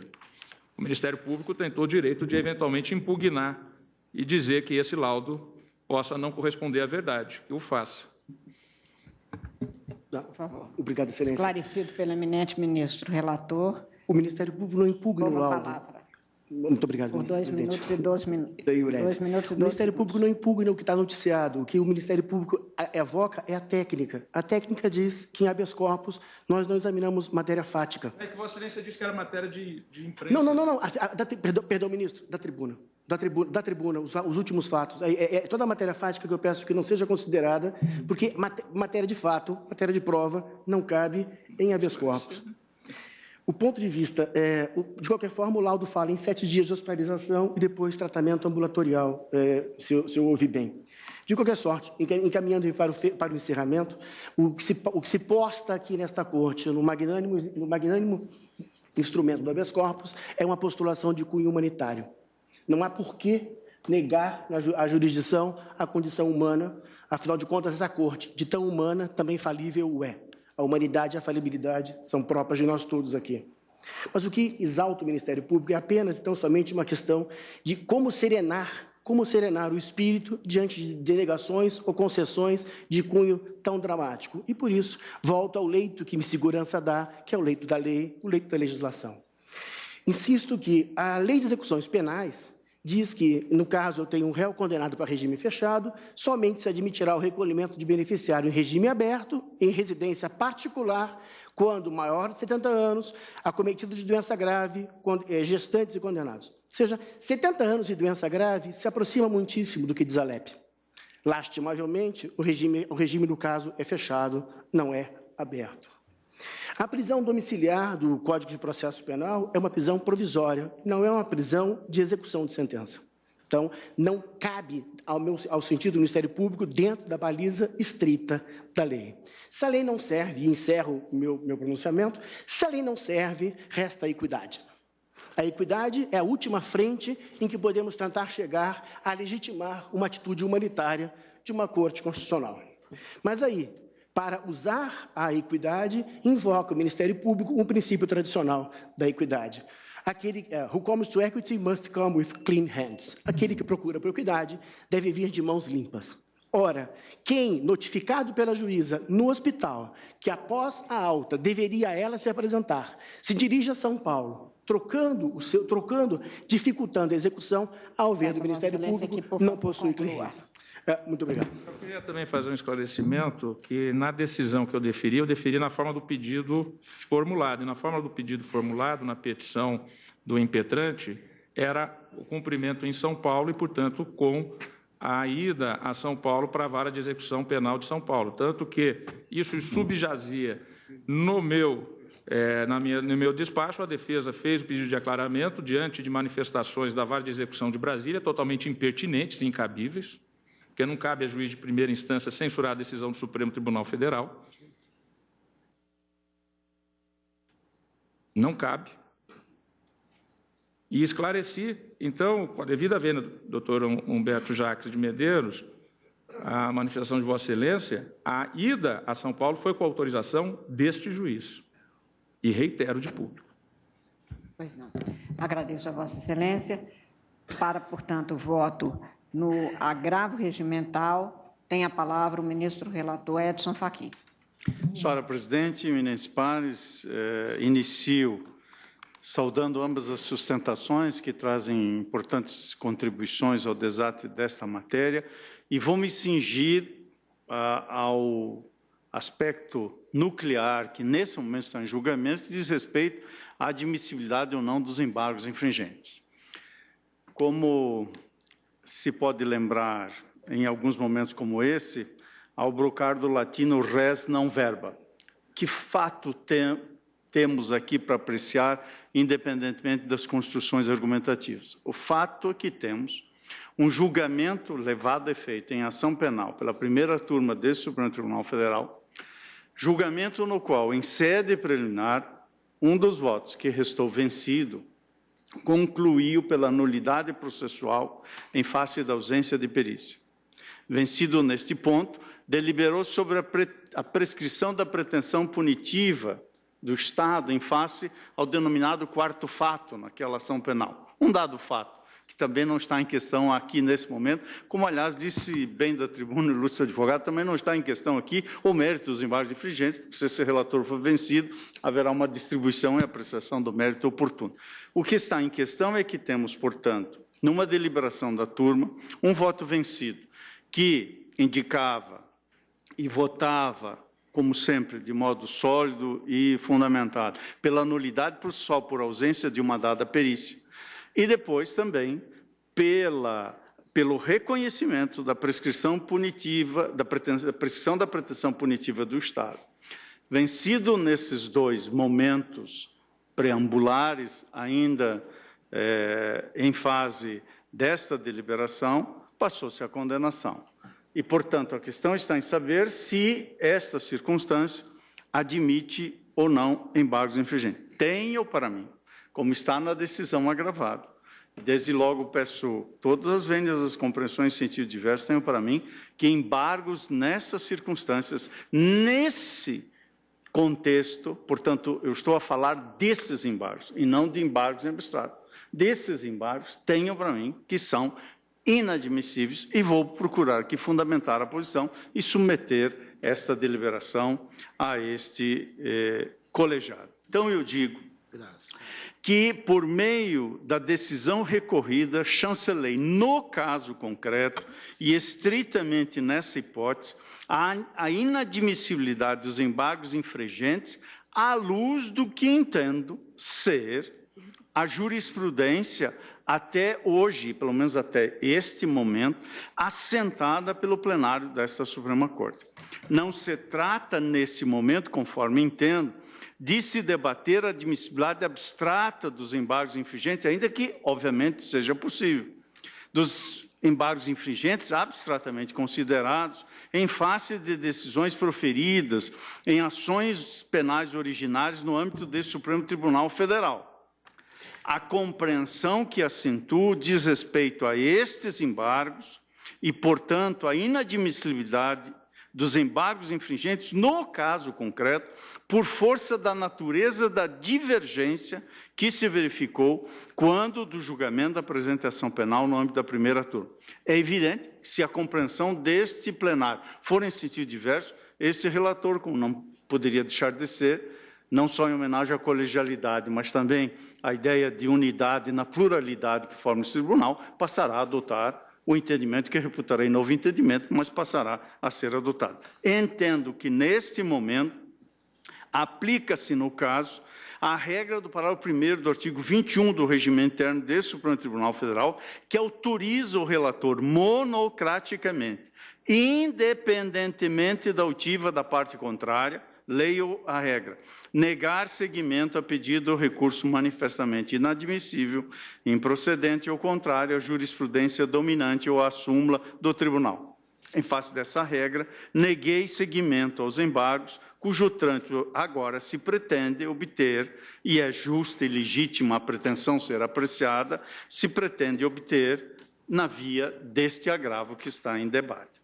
O recurso de embargos infringentes opostos, segundo compreendo, no caso concreto, diante, como disse e repito, da natureza da divergência verificada, entendo que o recurso é manifestamente inadmissível e mais, é contrário à jurisprudência até hoje dominante neste tribunal, razão pela qual a sua rejeição liminar, com base na pré-citada regra, propõe a este colegiado seja mantida. Explicitarei a seguir, principiando este voto, pela infringência que se assenta, a infringência se assenta no voto do eminente ministro Marco Aurélio. Sua Excelência dirá melhor que este relator sobre a matéria. Mas me permito dizer que, na compreensão deste relator, quer do agravo, quer lá da ação penal, entendo que o teor do voto de Sua Excelência, diversamente do que faz a douta defesa, não pode ser lido como se de voto absolutório próprio se tratasse. Exigência de expressa dimensão que este colegiado assentou quando do julgamento do segundo agravo regimental dos embargos infringentes na ação penal 409, relator, nosso eminente decano, ministro Celso de Mello. E adiante voltarei ao ponto, porque esse ponto foi esgrimido acutissimamente da tribuna. Portanto, a infringência apresentada assenta a admissibilidade que invoca em dois fundamentos que passo a examinar. O primeiro está no Código de Processo Penal, no artigo 609, parágrafo único. O segundo, no regimento interno desse tribunal, no inciso 1º do artigo 333. Principio pelo Código de Processo Penal e seu artigo 609, parágrafo único. Neste primeiro ponto, colho de saída uma lição do professor Gustavo Henrique Badaró sobre o princípio da taxatividade recursal. Segundo o ilustre professor citado, abro aspas, somente podem ser utilizados os recursos expressamente previstos em lei e nos casos em que ela os admite, fecho aspas. Assim, e agora acrescento aqui o magistério, da sempre lembrada professora Ada Pellegrini Grinove, e também dos professores Antônio Magalhães Gomes Filho e Antônio Escarance Fernandes, na sua obra Recurso Processo Penal. Sendo assim, cito esses autores, os recursos dependem de previsão legal, de modo que o rol dos recursos e as hipóteses de cabimento configuram um elenco taxativo. Uma via recursal que permaneça infinitamente aberta, dizem os autores que cito, sacrificaria o princípio da segurança jurídica pela possibilidade de revisão das decisões judiciais que há, segundo os autores, e subscrevo esta lição, há de ser prevista em lei.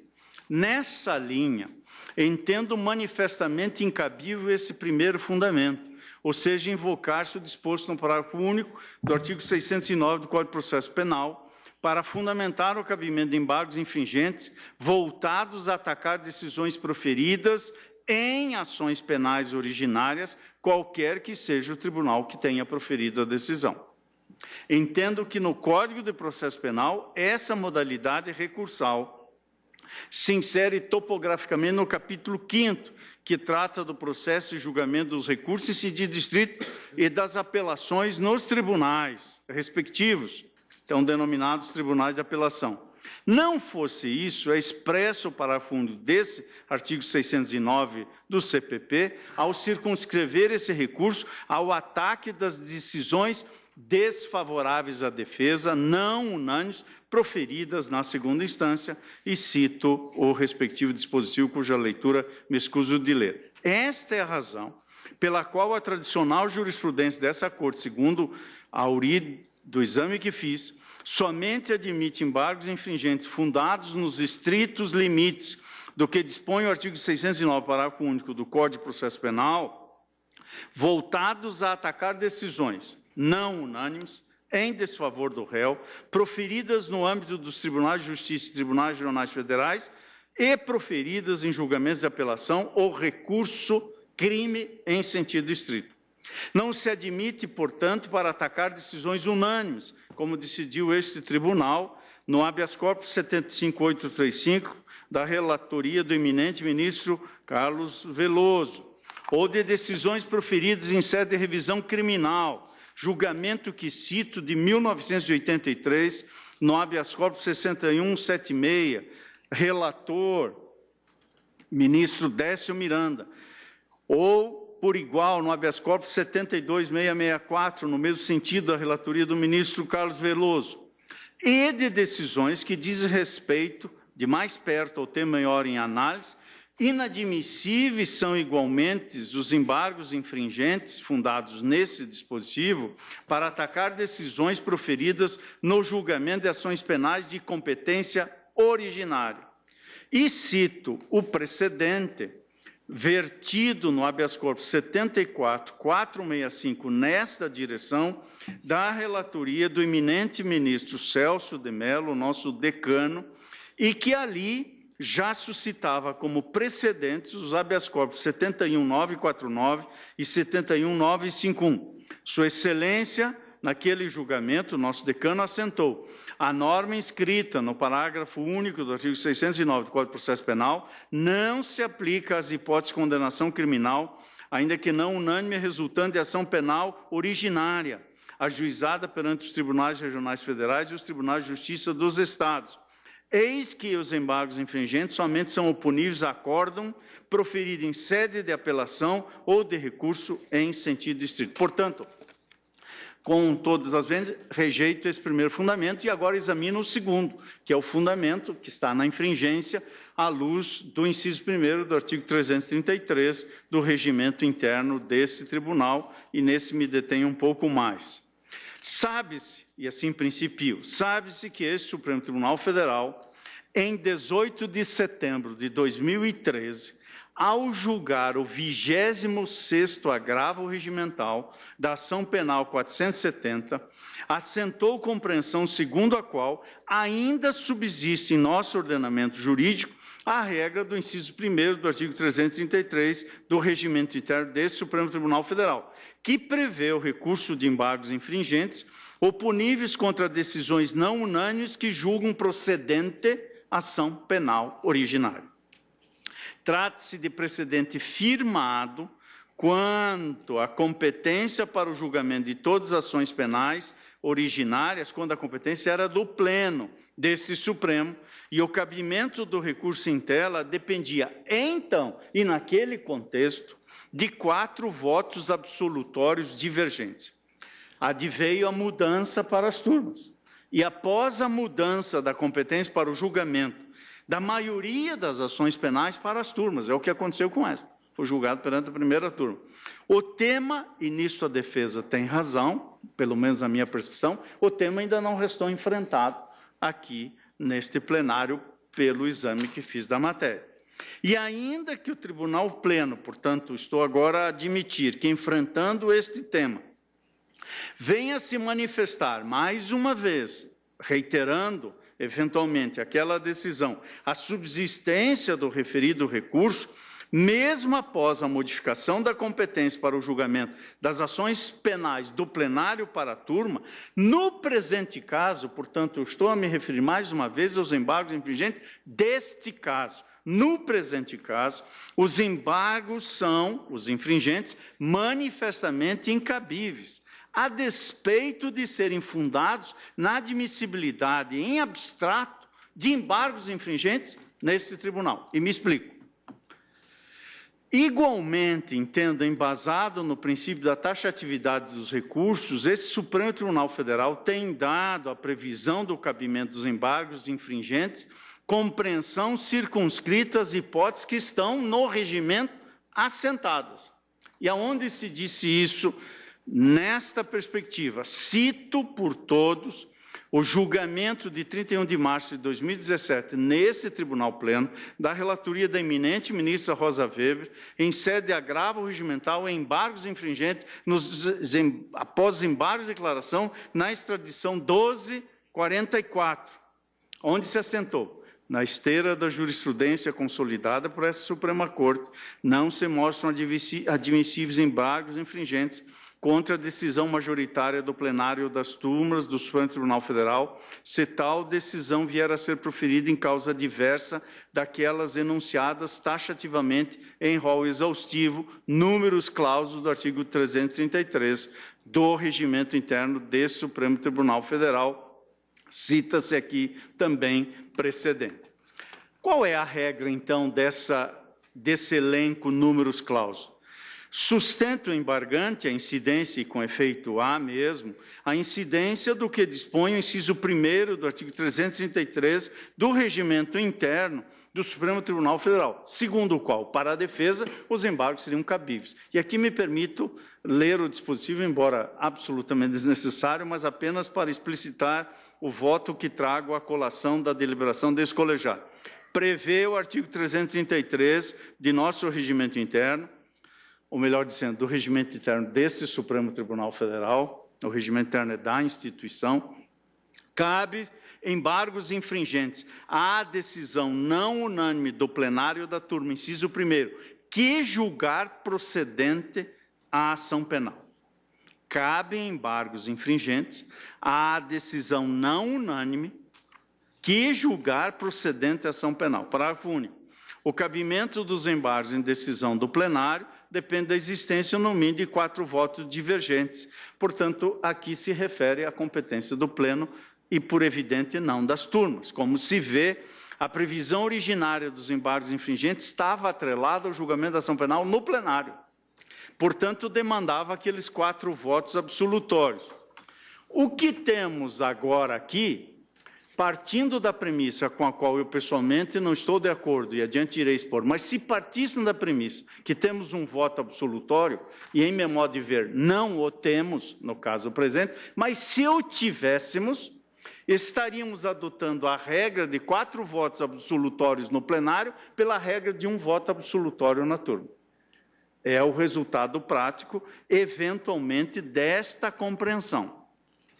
Nada obstante, avanço para dizer que a concepção unânime firmada pelo plenário desse Supremo Tribunal Federal, ao julgar o 2º agravo regimental nos embargos infringentes na ação penal 409 do Ceará, assentou, a meu ver, compreensão segundo a qual a via dos embargos infringentes em sede de ação penal originária fundada nesse dispositivo, que a defesa sustenta e que eu estou a analisar, inciso 1º do artigo 333 do Regimento Interno, só se abriria ao condenado que obtivesse ao menos 4 votos assentando a absolvição própria, ou seja, o juízo de improcedência da pretensão acusatória, o que não se confunde essa decisão com a decisão que decreta a prescrição da pretensão punitiva estatal pela ocorrência da prescrição. E aqui, diversamente do que a defesa sustentou, e mais uma vez de modo acutíssimo, a compreensão que tenho desse precedente vai na direção de entender o que, a rigor, cito literalmente desse julgado da lavra do eminente decano, ministro Celso de Mello, aonde se disse sem, no meu modo de ver, parar qualquer dúvida. Os embargos infringentes do julgado proferido pelo Supremo Tribunal Federal em sede de processo penal originário ainda subsiste em nosso ordenamento positivo, eis que a norma inscrita no artigo 333, inciso 1º do regime interno, foi recebida pela vigente Constituição da República com força e eficácia de lei. Cito o precedente da ação penal 470.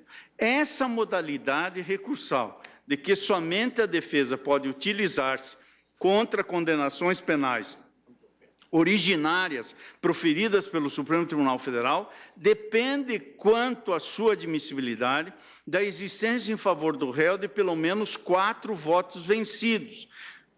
Portanto, desnecessário abrir aqui uma nota de rodapé mental para dizer que o voto de Sua Excelência referia-se ao plenário, obviamente, ao falar de 4 votos.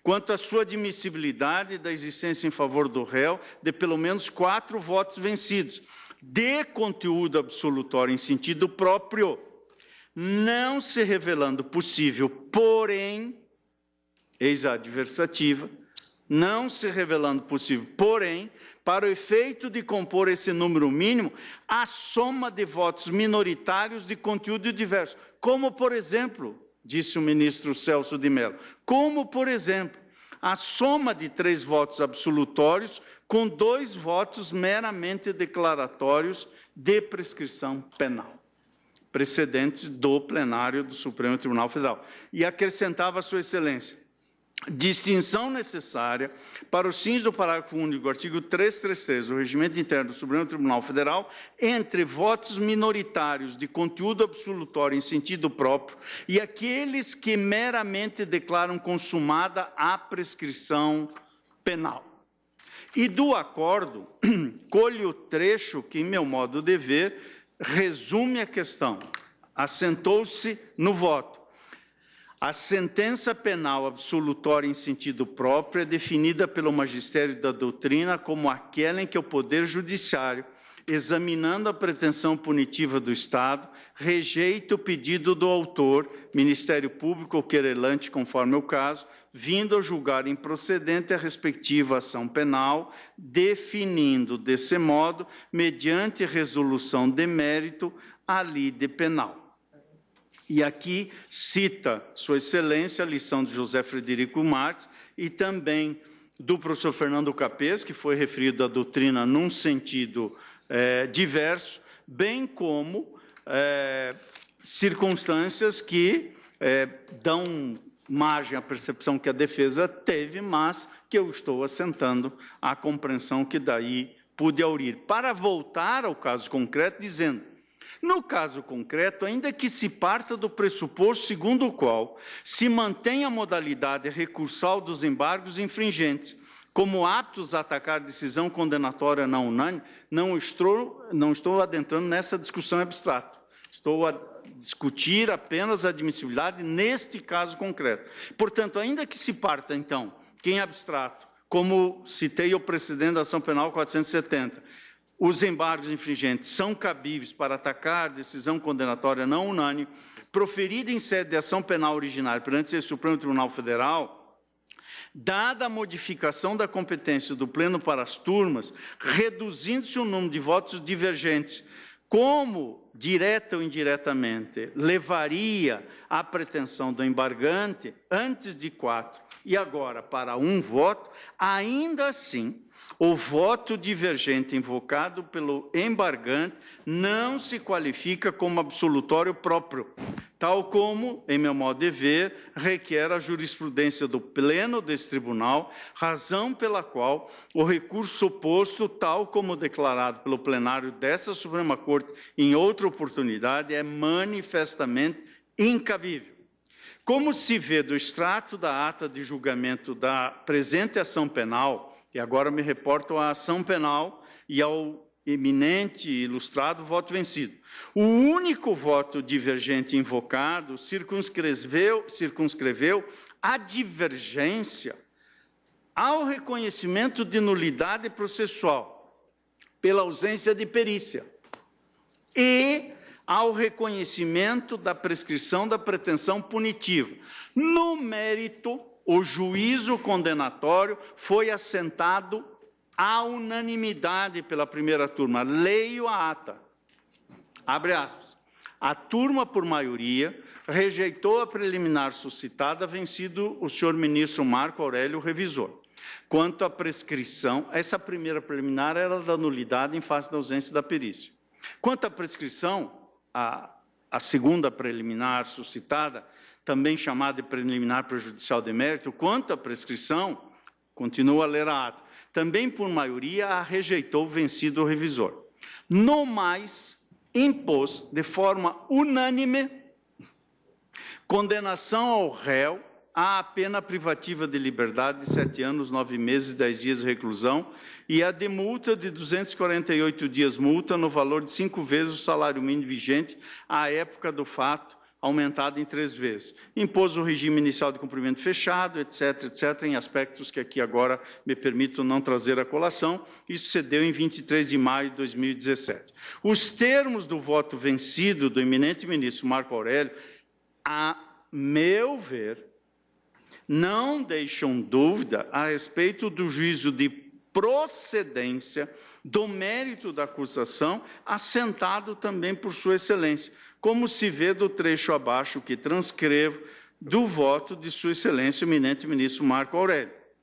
Cito, afastada a prescrição pela sempre douta maioria, devo partir para a definição ou não da culpa, e o que se considera a dosimetria da pena, uma vez que não posso enquadrar a conclusão sobre a prescrição ante o teor do artigo 386 do Código de Processo Penal, como fato a desaguar na absolvição propriamente dita do acusado. Estou citando o voto vencido de Sua Excelência. Não mais, concluo a citação do eminente ministro Marco Aurélio, acompanhe Sua Excelência o relator com esse reparo, que diria mínimo quanto a observar-se primeiro o atenuante, para, havendo um certo patamar em termos de pena, fazer-se incidir a agravante, fecho aspas. Sendo assim, no que diz respeito ao mérito da acusação, a decisão atacada pelos embargos infringentes opostas, com todas as vênias, foi objeto de deliberação unânime, razão pela qual, também por esse argumento, não se abre a via dos embargos infringentes ao recorrente.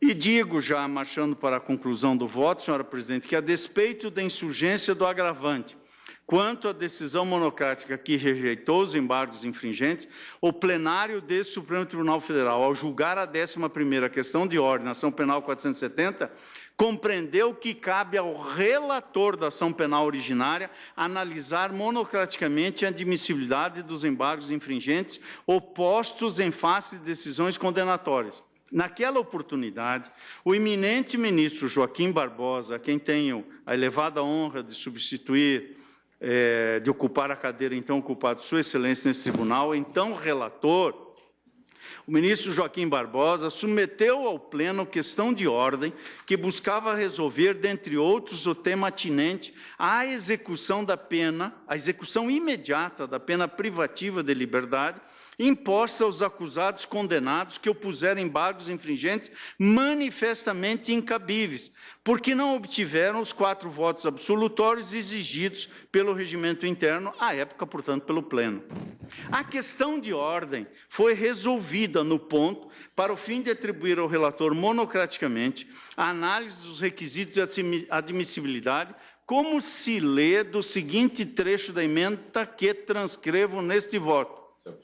Relativamente aos embargos infringentes opostos contra as condenações que não contaram com o mínimo de votos absolutórios, a proposta foi rejeitada por maioria, a proposta de negar seguimento de imediato a esses recursos, tendo o plenário decidido, e me permito sublinhar oralmente, tendo o plenário decidido que o juízo de admissibilidade deve ser realizado pelo relator. É o que se assentou lá. E, diante disso, o eminente ministro Joaquim Barbosa, Sua Excelência monocraticamente rejeitou uma série alongada de embargos infringentes opostos por condenados que não cumpriam os requisitos da embargabilidade. E assim decidiu no que se assentou e restou publicado por decisão monocrática de Sua Excelência, em 4 de dezembro de 2013, negou monocraticamente seguimento ao recurso, determinou cumpra-se, o cumpra-se fixou imediatamente, independentemente da publicação. E cito, senhora presidente, em meu voto, e vou me permitir não ler, mais de uma dezena de precedentes de decisões monocráticas que embargos infringentes fizeram exatamente o que este relator levou a efeito ao apreciar monocraticamente estes embargos infringentes. O presente caso demandou solução idêntica.